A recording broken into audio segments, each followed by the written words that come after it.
여러분 안녕하십니까. 8월 3일 김경국TV 시작하겠습니다. 방통위원장 사태가 중대한 고비를 넘기고 이제 대반전이 시작되고 있습니다.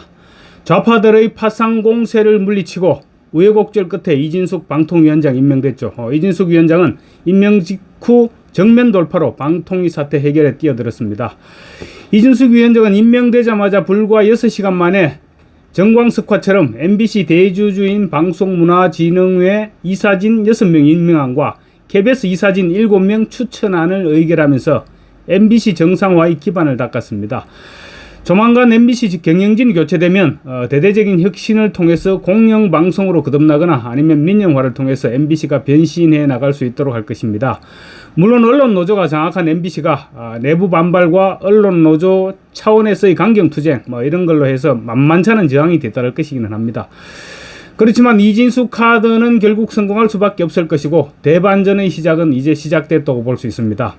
왜 이진숙 카드가 성공할 수밖에 없는지 그 이유를 말씀드리겠습니다.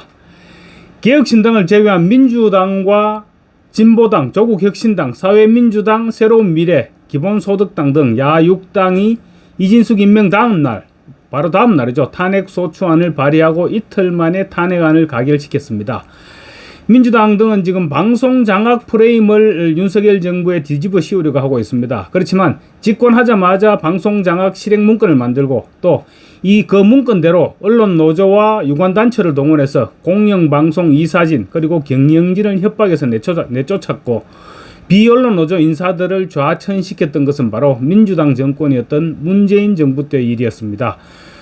좌파 정부가 방통위원장을 임명하면 공영방송 정상화고 우파 정부가 임명하면 방송장악이라는 희한한 논리로 지금 민주당이 방통위원장 임명을 저지하고 나섰던 것입니다.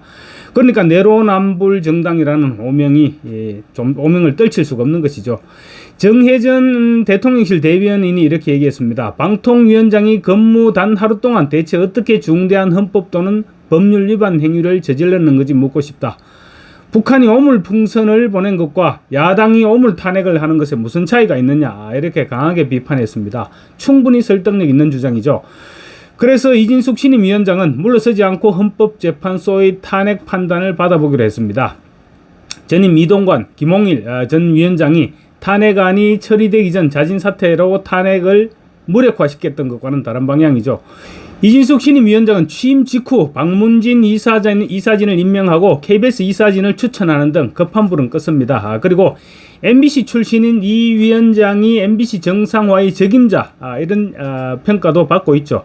그렇지만 무엇보다도 헌법재판소가 탄핵안을 기각시킬 것이란 자신감이 이진숙 카드를 밀어붙이는 배경이 되었을 것입니다. 헌법 65조 1항이죠. 대통령 등 기타 법률이 정한 공무원이 그 직무 집행에 있어서 헌법이나 법률을 위반한 때에는 국회는 탄핵의 소추를 의결할 수 있다. 이렇게 규정되어 있습니다. 헌법 65조 1항에 비춰볼 때 이진숙 위원장에 대한 민주당의 탄핵 사유는 성립되지 않습니다. 말 그대로 반대를 위한 반대일 뿐입니다.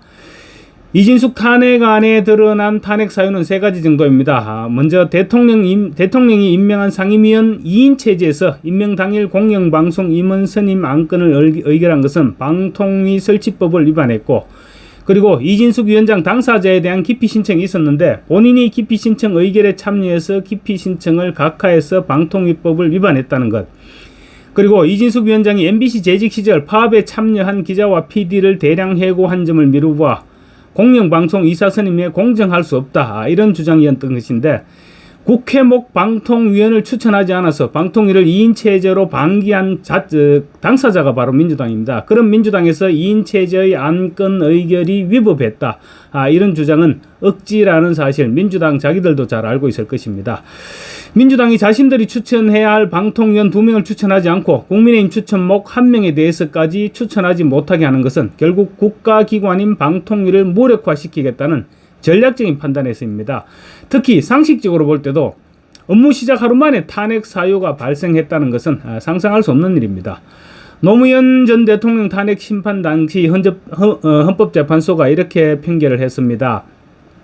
노무현 전 대통령 당시 대통령의 선거 개입 금지 조항 위반 사실을 인정하면서도 공직자의 파면을 정당화할 정도로 중대한 법 위반이 있어야 한다. 이렇게 탄핵 기준을 세웠습니다.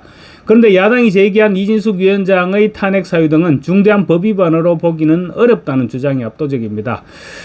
어쨌거나 국회의 탄핵안 가결로 이진숙 위원장은 지금 탄핵 심판 결과가 나올 때까지 수개월간 직무가 정지되었고 이진숙 체제의 방통위는 출범 이틀 만에 멈추게 되었습니다.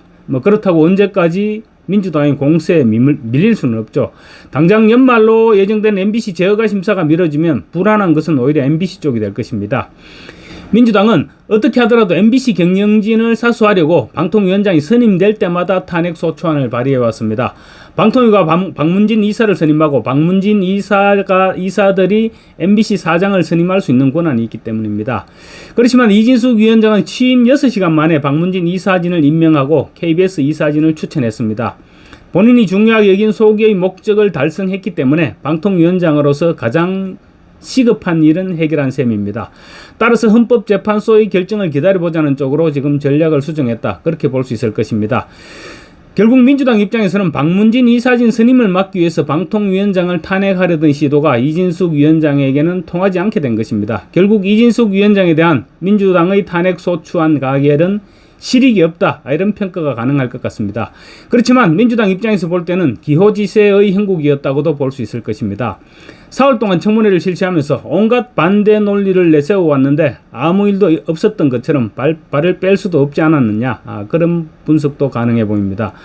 그렇지만 민주당이 누가 봐도 무리인 이진숙 탄핵안을 밀어붙인 것은 다목적용이라는 분석도 있습니다. 명분 없는 탄핵을 남발한다는 비난은 이미 진작부터 받아왔습니다. 그래서 이번에도 그런 비난이 들끓을 것이란 각오는 이미 하고 있었을 것입니다. 그렇지만 지지층을 결집시키는 데는 탄핵안이 무리한 탄핵 추진이 나름대로 약발이 먹힌다고 판단했을 것으로 보입니다. 또 탄핵을 일상화시켜 나감으로써 탄핵이라는 단어에 대한 거부감을 없애나가겠다는 의도도 있을 것입니다. 궁극적으로는 대통령 탄핵을 위한 자락을 깔아나간다, 이런 전략과 함께 아마 조만간 꺼내들 수도 있을 것으로 보이는 이재명 재판부에 대한 탄핵을 위한 준비 작업일 수도 있을 것입니다. 실제로 지금 이재명 지지 팬카페인 잼잼봉사단 이런 곳에서는 이재명 대북 송금 혐의 재판장인 수원지법 신진우 부장판사에 대한 탄핵을 요청하는 글들이 지금 쏟아져 나오고 있습니다. 조만간 국민 동의 청원 형식으로 공론화시킬 가능성이 없지 않아 보입니다. 그렇게 되면 민주당이 대통령 탄핵 청문회 때와 마찬가지로 청원을 처리하는 형식으로 판사 탄핵 청문회를 밀어붙일 가능성 역시 배제할 수 없어 보입니다. 사법부에 속하는 판사 탄핵은 사실은 행정부에 속하는 검사 탄핵과는 차원이 다른 내용입니다. 본질적으로 다른 엄청난 사안이죠. 더군다나 이재명을 심판하는 재판부를 탄핵한다는 것은 엄청난 부담으로 작용할 것이 분명합니다. 그렇지만 민주당은 벌써 재판 개입 의혹으로 임성근 전 부산고법 부장판사를 탄핵했던 경험이 있죠. 그리고 또 이재명이 진짜로 심각한 궁지에 내몰렸다, 그렇게 판단하면 판사 탄핵도 아마 주저하지 않을 것으로 볼 수 있을 것 같습니다. 어쨌거나 조금 옆길로 빠지긴 했지만 민주당이 헌재에서 기각될 것을 뻔히 알면서도 이진숙 탄핵을 강행한 것은 이런 노림수도 포함되어 있다, 이런 사실을 잊어서는 안 될 것입니다. 그렇지만 헌법재판소가 이상민 행안부 장관에 대한 탄핵안을 기각한 데 이어서 이진숙 위원장에 대한 탄핵마저 기각할 경우 민주당이 받게 될 데미지도 상당할 것입니다. 헌법재판소의 판단이 연말보다 훨씬 더 앞당겨질 가능성도 배제할 수 없어 보입니다.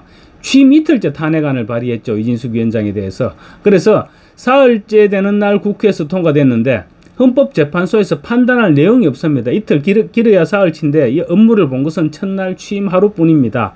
판단할 내용은 딱 하루치라는 얘기입니다. 하루치를 놓고 헌법재판소에서 숙고하고 자시고 필요가 없다, 그렇게 판단되면 바로 각하를 해버릴 수도 있습니다. 그러면 탄핵 사태는 바로 종료가 되게 되죠. 이진숙 위원장은 날개를 달게 되는 셈입니다. 탄핵안이 각하가 되든 기각되건 대반격은 그때부터 시작되는 것입니다. 헌재에서 탄핵안을 기각하면 이진숙 방통위원장의 힘이 실릴 수밖에 없게 될 것입니다. 그래서 업무에 복귀하는 대로 방송 정상화는 더욱 강력하게 추진될 것입니다.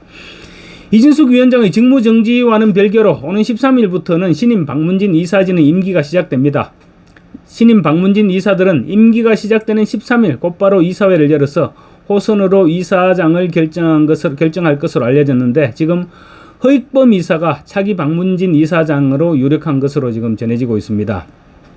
이사진 선출을 마치고 나면 재임 기간 동안 방송 공정성 훼손 등의 이유를 들어서 안형준 현 MBC 사장 해임에 나설 것이라는 전망이 지배적이죠. 그 다음 수순으로는 안 사장이 이제 법원에 해임한 효력정지 가처분을 신청하게 될 것이고 그렇게 되면 통상적으로 한 2-3개월 정도는 시간이 소요되게 됩니다. 박문진 이사회는 안형준 사장 해임 절차와 동시에 MBC 사장 추천 절차도 진행할 것으로 예상되는데 MBC 사장에는 오정환 전 MBC 보도본부장, 지금 MBC 제3노조 위원장입니다. 오정환 전 MBC 보도본부장과 문호철 전 MBC 보도국장 이런 사람들이 거론되고 있습니다.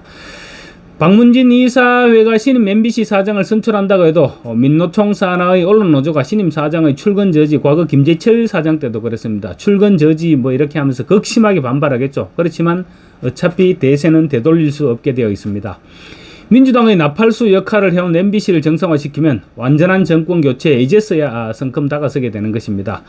사실 윤석열 정부는 24조 원대 원전수주, 최근의 일이죠. 원전수주와 불법 파업, 노조의 불법 파업 건재를 비롯해서 적지 않은 업적이 있었던 것도 분명합니다.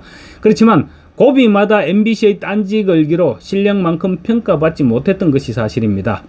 이제 MBC가 정상화되면 윤석열 정부도 최소한 노력한 만큼의 평가는 받게 될 것을 기대해 볼 수 있을 것입니다.